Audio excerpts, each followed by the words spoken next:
कुलधरा गांव, राजस्थान। एक शापित और रहस्यमयी गांव की सच्ची कहानी। क्या कुलधरा सच में भूतिया गांव है? राजस्थान के जैसलमेर जिले में स्थित कुलधरा गांव भारत का सबसे रहस्यमयी और शापित गांव माना जाता है। 200 साल से भी अधिक समय से यह गांव वीरान पड़ा है। यहाँ कोई नहीं रहता, कोई बसता नहीं, और जो कोई भी रात के समय यहाँ रुकने की कोशिश करता है उसके साथ अजीब घटनाएं होती हैं। लोगों का मानना है कि इस गांव को किसी शाप ने जकड़ लिया है, जिसके कारण ये अब भी एक भूतों का गांव बना हुआ है। लेकिन यह गांव वीरान क्यों पड़ा?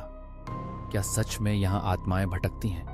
और सबसे बड़ा सवाल, क्या आप इस गांव में रात बिताने की हिम्मत कर सकते हैं? कुलधरा गांव की रहस्यमयी और डरावनी कहानी। 200 साल पहले कुलधरा की समृद्धि लगभग 13वीं शताब्दी में कुलधरा गांव में पालीवाल ब्राह्मणों का निवास था। पालीवाल ब्राह्मण बहुत बुद्धिमान और समृद्ध व्यापारी तथा किसान थे।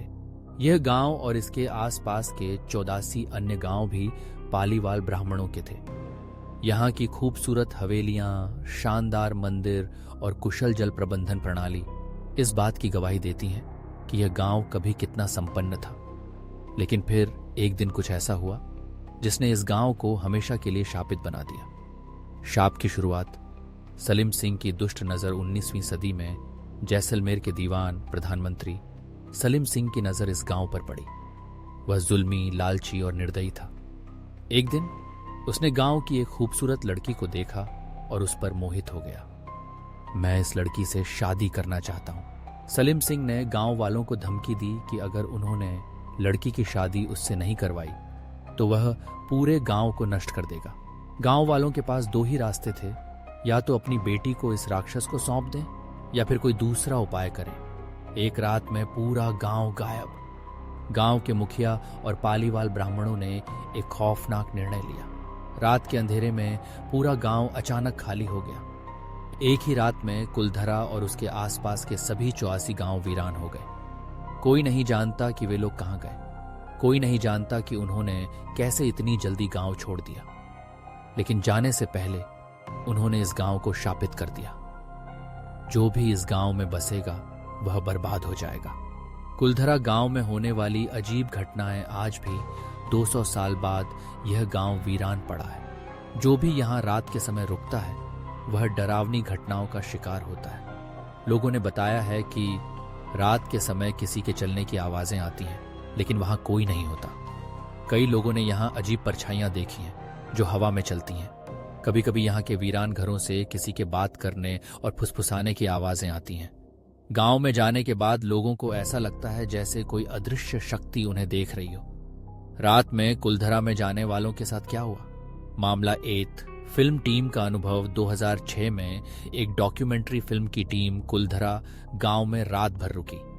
रात 2 बजे कैमरे अपने आप गिरने लगे, बैटरियां तेजी से खत्म होने लगीं और टीम के एक सदस्य को अचानक ऐसा महसूस हुआ कि किसी ने उसे धक्का दिया। सुबह होते ही वे वहां से भाग निकले। मामला 2 दोस्तों का खौफनाक अनुभव। 2013 में कुछ युवक साहस दिखाने के लिए रात के समय कुलधरा गांव में गए। वे टॉर्च और कैमरों के साथ गांव में दाखिल हुए। रात के 3 बजे उन्होंने सुना कि कोई उनके पीछे चल रहा है। जैसे ही उन्होंने पीछे देखा, कोई नहीं था। फिर अचानक उनमें से एक दोस्त जोर से चिल्लाया, किसी ने मुझे पकड़ा।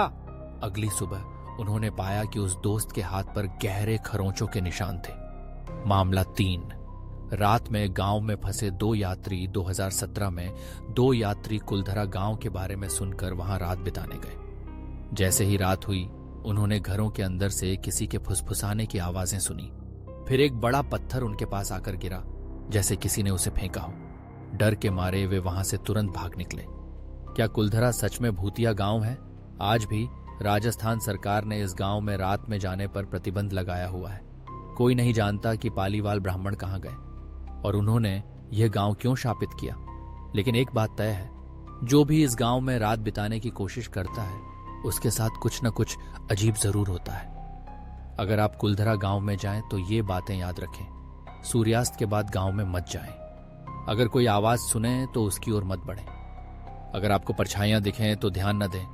अगर कोई आपका नाम पुकारे तो पीछे मत देखना, क्योंकि शायद पालीवाल ब्राह्मणों की आत्माएं अब भी वहां भटक रही हैं।